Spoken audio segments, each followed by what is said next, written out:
दाऊद 8 भाइयों में से सबसे छोटा था। एक रोज सफ़ेद दाढ़ी वाला बूढ़ा शख्स उसके घर आया। ये शख्स सैमुएल नबी था जो बूढ़ा हो चुका था।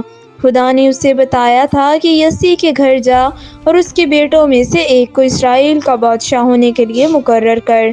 उस वक्त वो दाऊद के घर पहुंच गया। इस वक्त पहले एक बादशाह इसराइल पर हुकूमत कर रहा था जिसका नाम साउल था, लेकिन वो एक अच्छा हुक्मरान ना था। वो खुदा का नाफरमान हो चुका था और मज़ीद खुदा की आवाज़ को सुनना नहीं चाहता था। सैमुएल ना जानता था कि साउल बादशाह की जगह खुदा का चुनीदा कौन है, लेकिन वो जानता था कि जब तमाम लड़कों को उसके सामने लाया जाएगा तो खुदा खुद उसकी निशानदेही करेगा। सबसे पहले बड़ा बेटा आया। वो जवान, खूबसूरत और मजबूत शख्स था। सैमुएल ने सोचा यकीनन यही एक खूबसूरत बादशाह होगा, लेकिन खुदा ने कहा नहीं, ये मेरा चुनीदा नहीं है, क्योंकि खुदा इंसान की तरह ज़ाहरी खूबसूरती को नहीं देखता बल्कि दिल को देखता है। लिहाजा सैमुएल ने अपना सर हिलाया और कहा नहीं, खुदा ने इसे नहीं चुना। इसके बाद दूसरा बेटा उसके सामने हाजिर किया गया, लेकिन खुदा ने उसे बताया कि ये भी नहीं है। इसी तरह बारी बारी 7 बेटे उसके सामने आए, लेकिन हर मर्तबा खुदा का खादम कहता नहीं, खुदा ने उसे नहीं चुना। सैमुएल ने यसी से पूछा, क्या तुम्हारे इतने ही बेटे हैं?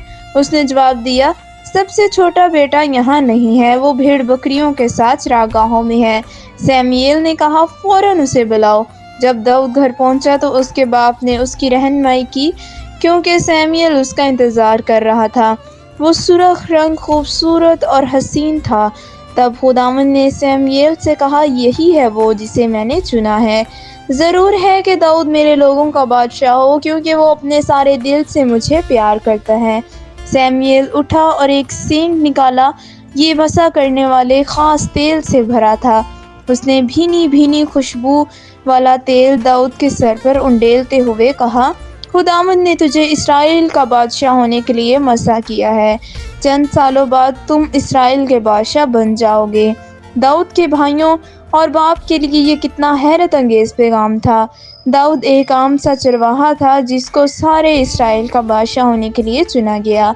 उस वक्त खुदा की रूह वाला उस पर छा गया और खुदा उसकी रूह दाऊद पर नाजिल हुई, और जो कुछ उसने सैमुएल के ज़रिए दाऊद से कहा था वो उन सब पर ईमान लाया, क्योंकि खुदा जब भी कोई वादा करता है तो उसे पूरा करता है। दाऊद और उसका बाप हकीकत में बहुत खुश थे, ताहम उन्होंने किसी भी इस वाक़ये के बारे में बात ना की कि ताकि साउल बादशाह के मुतल्लिक ना जान सके। साउल की ख्वाहिश थी कि उसका बेटा योनातान बादशाह बने, ना कि बैतलहम का एक चरवाहा लड़का। अगर आपको हमारी ये स्टोरी पसंद आई तो हमारे चैनल को लाइक, सब्सक्राइब एंड शेयर ज़रूर करिएगा।